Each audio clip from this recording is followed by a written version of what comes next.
Welcome to 99 TV career and jobs. మీరు గంటల తరబడి కష్టపడి డిజైన్ చేసిన ఒక పేపర్ ముక్క సాఫ్ట్వేర్ కంపెనీల దృష్టిలో కేవలం ఒక బ్లాక్ స్పాట్.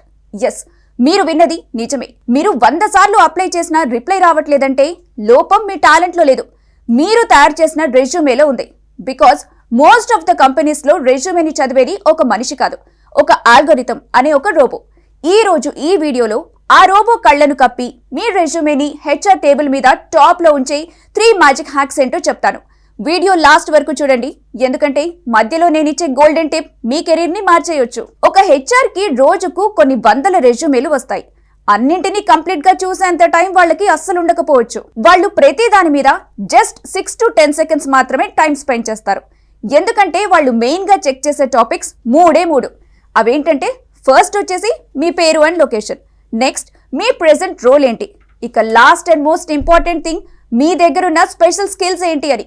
ఈ మూడు వాళ్ళకి 6 seconds లో కనపడకపోతే మీ రెజ్యూమే డైరెక్ట్ గా వెళ్లేది ఎక్కడికో కాదు, డస్ట్బిన్ లోకి. చాలా మంది రెజ్యూమేలో ఐఎమ్ రెస్పాన్సిబుల్ ఫర్ సేల్స్ లేదా ఐ వర్క్డ్ ఆన్ జావా అని మెన్షన్ చేస్తూ ఉంటారు.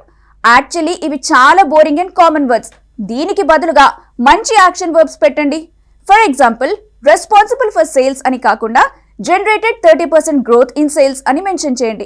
వర్క్డ్ ఆన్ టీమ్ అనకుండా spur headed A team of 5 అని రాయండి. ఇక్కడ ముఖ్యంగా మనం మైండ్ లో పెట్టుకోవాల్సింది ఏంటంటే మీ రెస్పాన్సిబిలిటీస్ కాదు, మీ అచీవ్మెంట్స్ మాత్రమే మీకు జాబ్ ని తెచ్చిపెడతాయి.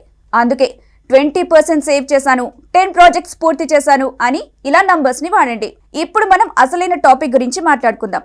అదే ATS అంటే అప్లికెంట్ ట్రాకింగ్ సిస్టమ్. ఇది పెద్ద పెద్ద కంపెనీలు వాడే సాఫ్ట్వేర్ అన్నమాట. మీరు అప్లై చేసే జాబ్ డిస్క్రిప్షన్ క్లియర్ గా చదవండి.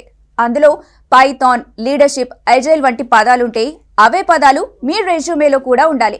అప్పుడే ఆ రోబో మిమ్మల్ని సెలెక్ట్ చేస్తుంది. రెజ్యూమేలో ఫోటోలు, టేబుల్స్, గ్రాఫ్స్ అస్సలు యూజ్ చేయొద్దు, ఎందుకంటే ఆ రోబోకి కేవలం టెక్స్ట్ మాత్రమే అర్థమవుతుంది కాబట్టి.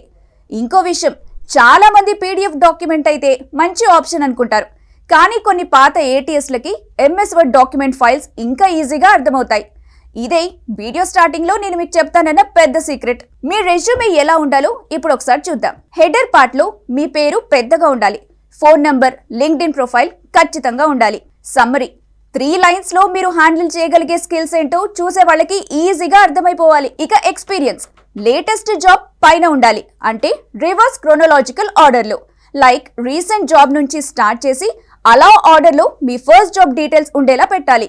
ఇక నెక్స్ట్ వచ్చేసి సాఫ్ట్ స్కిల్స్ అంటే కమ్యూనికేషన్, అలాగే జావా, ఎక్సెల్ లాంటి హార్డ్ స్కిల్స్ వేరువేరుగా చూపించండి. మీకు ఇంకో ప్రో టిప్ చెప్పమంటారా? మీ రెజ్యూమేలో వైట్ స్పేస్, అదే ఎంటీ ప్లేస్ అయితే ఉండాలి. పేజ్ మొత్తం ఎలా పడితే అలా నింపేస్తే హెచ్ఆర్కి చదివే ఇంట్రెస్ట్ అస్సలు ఉండదు. అంతా బానే ఉంది, కానీ అసలు ఏ ఎక్స్పీరియన్స్ లేని ఫ్రెషర్స్ ఏం పెట్టాలి రెజ్యూమేలో అని అనుకుంటున్నారా? అక్కడికే వస్తున్నా. ఫ్రెషర్స్కి రెజ్యూమేలో మెన్షన్ చేయడానికి ఉన్న ఆప్షన్స్ ఏంటంటే మీరు కాలేజ్లో చేసిన projects, internships, voluntary work and me certifications ని హైలైట్ చేయండి. ఎక్స్పీరియన్స్ ఉన్న వాళ్ళు మాత్రం మీ ప్రీవియస్ కంపెనీలో మీరు సాధించిన మెట్రిక్స్ మీద ఫోకస్ చేయండి. సో చూసారుగా, ఈ చిన్న చిన్న చేంజెస్ మీ రెజ్యూమేని ఒక జాబ్ మెషిన్ లా ఖచ్చితంగా మారుస్తాయి. మరి లేట్ చేయకుండా ఇప్పుడే మీ రెజ్యూమేని వీడియోలో చెప్పినట్టు ప్రిపేర్ చేసుకోండి. మీకు ఇష్టం ఉన్న కంపెనీలో జాబ్ కొట్టేయండి. అలాగే ఈ వీడియో కనుక మీకు నచ్చితే ఒక లైక్ చేసి మీ ఫ్రెండ్స్ కి కూడా షేర్ చేయండి. నెక్స్ట్ వీడియోలో మరొక టాపిక్ తో మళ్ళీ కలుద్దాం.